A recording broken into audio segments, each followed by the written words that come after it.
நீங்கள் இலக்க சென்று அடையிறீங்களோ இல்லையோ அதை நோக்கி மகிழ்ச்சியோட பயணம் செய்யுங்க.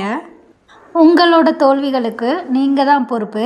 தோல்வியே அடையலை அப்படின்னா வெற்றிக்கான பாடங்களை கற்றுக்கவே முடியாது.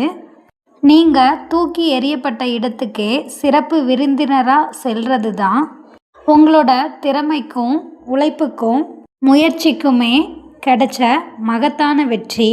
உழைப்பு தான் உங்களுக்கு அர்த்தத்தையும் நோக்கத்தையும் கொடுக்குது. உழைப்பு இல்லாத வாழ்க்கை வெறுமையானது.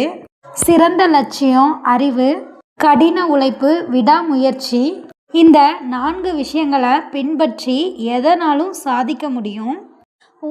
உங்களை நீங்களே செதுக்கிக்கிட்டே இருங்க. வெற்றி பெற்றா சிலை, தோல்வி அடைஞ்சா சிற்பி. ஒரு விஷயத்தை பற்றி சிந்திக்க அதிக நேரம் செலவிட்டால் நீங்கள் அதை செஞ்சு முடிக்க முடியாது. உங்களோட இலக்கை நோக்கி தினமும் குறைஞ்சது ஒரு அடியாவது எடுத்து வையுங்க.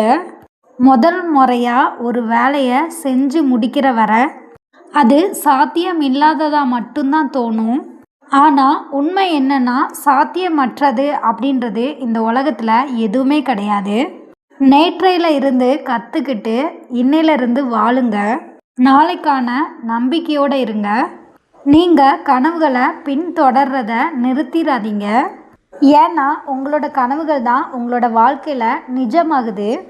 உங்களோட முயற்சிகள் உங்களை பல முறை கைவிட்டாலும் ஒரு முறை கூட நீங்கள் முயற்சி செய்கிறத கைவிட்டுறாதீங்க. முயற்சியில் விடாப்பிடியாக இருக்கிறவங்கள தான் வெற்றியானது தேடி வரும். தனித்து நிற்கிறதுல தப்பு எதுவுமே இல்லை. தயங்கி நிற்கிறது தான் தவறு. அதுதான் நம்மளோட முன்னேற்றத்திற்கு மிகப்பெரிய தடையாக அமையுது. வெற்றியோ தோல்வியோ எப்போதும் உங்களோட 100% உழைப்பை கொடுக்கறதுல மட்டுமே கவனத்தை செலுத்துங்க. சோதனையை கொடுத்த கடவுளுக்கு வெற்றியை கொடுக்க ஒரே ஒரு நொடி போதும். தெளிவாக இருங்க. முயற்சியை கைவிடாதீங்க. இலக்கில் மட்டும் கவனமாக இருங்க.